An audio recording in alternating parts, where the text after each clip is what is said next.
Meet Uncle Sam. He has a lot of bills to pay. Almost $4 trillion worth every year. Uncle Sam's income is a little over $2 trillion per year.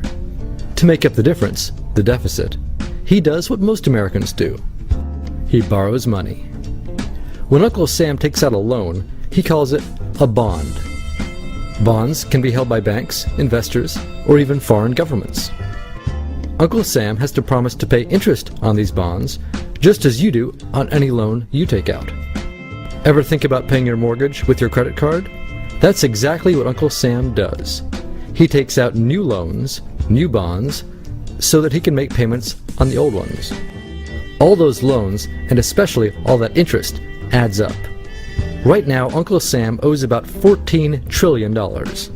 To put that in perspective, 14 trillion is about the same as the national GDP, the total value of all the goods and services produced by the American economy in an entire year.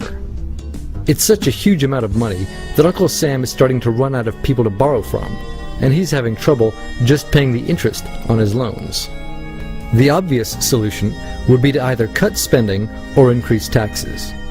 But if he cuts spending, the people that he's spending money on would complain that they don't have money to spend, and that he was hurting the economy. If he tried to raise taxes enough to close this gap, not only would people definitely have less money to spend, he'd probably have riots on his hands. So Uncle Sam chooses the easy way to make money. Just make it. He calls up the Federal Reserve, which is our central bank, and, like magic, dollars are created and deposited in banks all around America. The problem is that the more of something there is, the less it's worth. Same goes for the US dollar. The more dollars there are, the less each one will buy. That's why commodities like gasoline, food, and gold become more expensive when Uncle Sam does his money-making magic. The commodities aren't really worth more. Your money is just worth less. That's called inflation. Remember the foreign governments that lent money to Uncle Sam? When they lent money to the American government, something interesting happened. It made the US look richer, and their countries look poorer. When a country looks poor compared to America, $1 of our money buys a lot of their money. So they can pay their workers only a few pennies a day. With such low labor costs, they can sell their products in America for lower prices than any American manufacturer can. The easiest way for American companies to compete is to move their factories overseas and pay their workers a few pennies a day too. This contributes to a recession. Americans lose their jobs, stop paying taxes, and start collecting government benefits like Medicaid and unemployment. This means that Uncle Sam has even less income and even more expenses. At the same time, the people who still have jobs are desperate to keep them, so they tend to do more work, but not to get paid anymore. When your dollars are worth less, and you're not earning more of them, that's called stagflation. And this is why Uncle Sam is in a catch-22. He can't raise taxes or cut spending without making the recession worse. And he can't have the Federal Reserve create more money without making inflation worse. For now, he can keep borrowing money, but since he can't even pay the interest on the loans he already has, it just makes his inevitable bankruptcy even worse.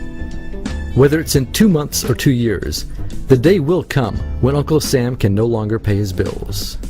When that happens, the banks, investors, and foreign governments who are counting on that money won't be able to pay their bills. You see, just like Uncle Sam, governments, banks, and corporations don't actually have much money. Mostly, all they have is debt to each other.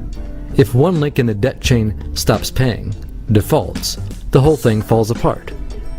If investors can't pay their bills, corporations won't be able to pay their employees.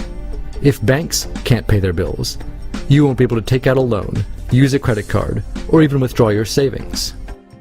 If foreign governments can't pay their bills, their own banks and corporations will have the same problems.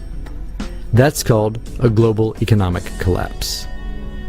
It's never happened before, so nobody really knows how bad it will be, how long it will last, or even how we'll eventually get out of it. The house of cards has already been built. There's no painless way to dismantle it now. All we can do is to educate each other about what's actually going on, and to prepare for what may be very extraordinary circumstances.